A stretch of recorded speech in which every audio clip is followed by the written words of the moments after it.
Hi YouTube, this is Christian Brindle, Medicare health plan expert and specialist, and today we're going to talk about if you have another insurance with your Medicare, which one actually pays first? Who's primary? Who's secondary? Let's get right into this. Let's dispel probably the easiest other insurance in this category, and that would be a Medigap or a Medicare supplement. A Medicare supplement is the easiest part of this. It's super simple, very, very easy. Medicare always pays first. Your supplementary insurance does just that. It will supplement Medicare. What I mean by this is a traditional Medigap, like a Medicare supplement Plan G, a Plan N, a Plan F, a Plan J if you have one of those older plans, a Plan K, a Plan L. These are plans that you can get through private insurance companies in the Medicare supplement Medigap world. They always are secondary to Medicare. Medicare always pays first. They always pay afterward.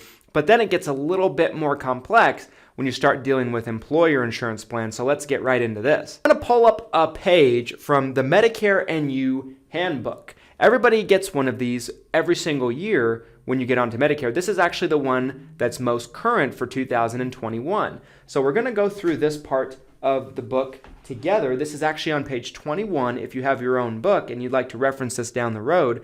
We're talking about if you have other insurance in different kinds of situations. So let's first start off with retiree insurance. If you have a retiree plan, insurance from you or your spouse's former employment, this one's pretty simple. Medicare pays first. Anytime you're in a situation where it's not an active employment, Medicare will always be the primary. It doesn't really mention this on here, but TRICARE for Life is another good example of this. It's a retirement insurance. So that's for military retirees, for those of you who don't know. So Medicare's primary, TRICARE for Life is secondary. Now, if you're 65 or older, have a group health plan coverage based on your or your spouse's current employment, and the employer has 20 or more employees, this is key, the group plan pays first, Medicare pays as a secondary. So this is a little bit of a different situation. This is an active employment plan, and they have 20 or more employees. Now, if you're 65 or older,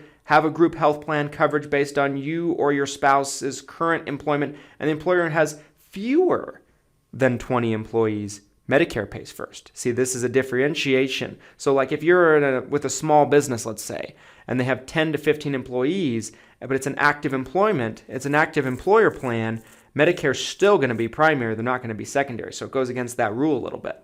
Now, if you're under 65 and have a disability, have a group health plan coverage based on your or your family's current employment, and the employer has 100 or more employees, this is where we get into the weeds a little bit. Your group health plan pays first, Medicare pays afterward. Now, if you're under 65 and have a disability, same situation as above, and the employer has fewer than 100 employees, then Medicare pays first.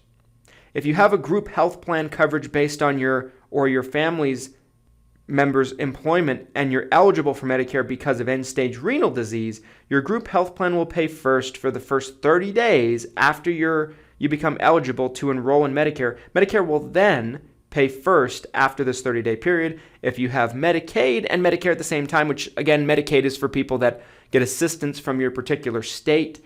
It's assistance for people that are either on a disability or more commonly seen, people that are in lower income brackets. Medicare pays first, Medicaid pays afterwards as they coordinate benefits. So anyway, folks, this is a little bit of a breakdown on when Medicare pays first, when it pays secondly. It's always confusing when you have two insurances. If you found this video helpful, please do me a favor so more people like you can find it. Drop a like on the video. Comment on what your thoughts are. Do you have any questions on another type of insurance that Medicare could work with that weren't answered in this video? Drop them in the comments and I'll be sure to answer them. Subscribe so that way you never miss a video on Medicare information and health insurance information. And we'll see you next time. Have a great rest of your day and happy Medicaring.